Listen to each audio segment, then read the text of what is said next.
he wants to hold someone to account for the Arrive scam. Why not hold the one person who had the authority to create the Arrive scam and who had the authority to stop the Arrive scam, and that's the Prime Minister of Canada. Recommendations have already been implemented. Others will be shortly, including new measures to guarantee that deliverables are clearly identified in procurement contracts. We will continue to ensure that contracts awarded by our government are done so in a way.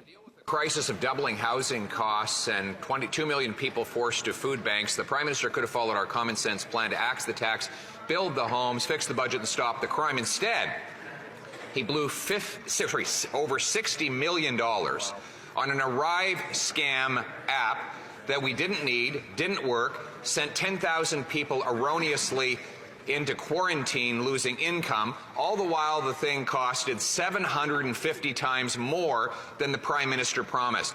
Won't he stand up today and admit that the app is just like him? It's not worth the cost, it's not worth the corruption. The Honourable Minister for Public Safety. Mr. Speaker, the Leader of the Opposition knows very well that the moment there were allegations around cost overruns or inappropriate contracting practices, the Canadian Border Services Agency immediately began an internal audit and made the appropriate referrals to the appropriate authorities. We take the obligation to manage taxpayers' money very seriously. Under no circumstances would we condone what the Auditor General determined to be contracting practices that did not follow the rules, and anybody who didn't will be held to account. Absolutely. The Honourable Leader of the Opposition. Well, he wants to hold someone to account for the Arrive scam. Why not hold the one person who had the authority to create the Arrive scam and who had the authority to stop the Arrive scam, and that's the Prime Minister of Canada. He is the government.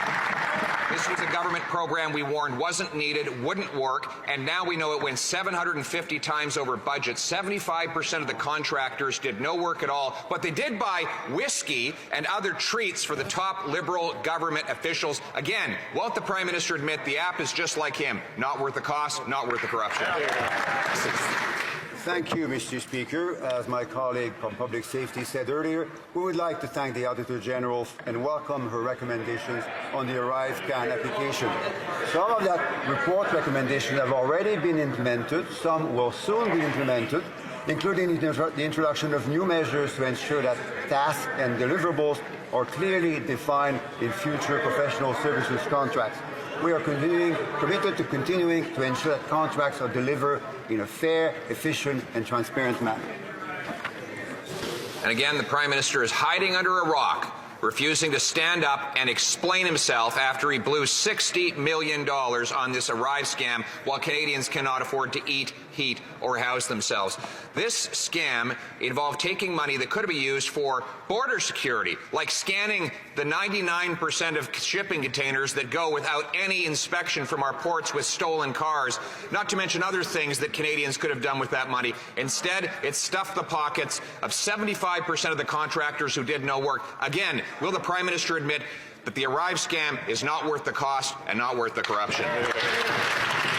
Mr. Speaker, I'm surprised that the Leader of the Opposition would mention investing in border security when his government cut 1,000 officers that did the exact kind of work that he's now pretending he wants to invest in, when they eliminated 50% of the intelligence capacity in the Border Services Agency to work with local, provincial police and the RCMP. So, Mr. Speaker, we have no lessons to take in investing in border security from somebody who gutted the Border Services Agency.